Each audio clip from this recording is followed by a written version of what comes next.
Welcome to this tutorial. How to enable two-step verification on WhatsApp. Is your WhatsApp account really protected from unauthorized access today? Two-step verification adds a secret PIN for extra protection.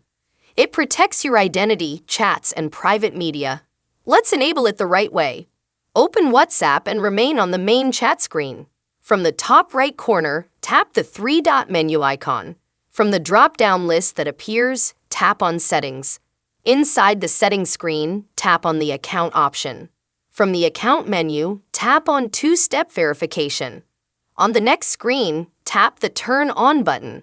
When prompted, enter a 6-digit PIN of your choice. Re-enter the same 6-digit PIN to confirm. Now, tap on the Save button. Your WhatsApp now has an extra security lock active. See, this wasn't hard at all. Thanks for watching. Please like and subscribe to our channel and press the bell icon to get new video updates.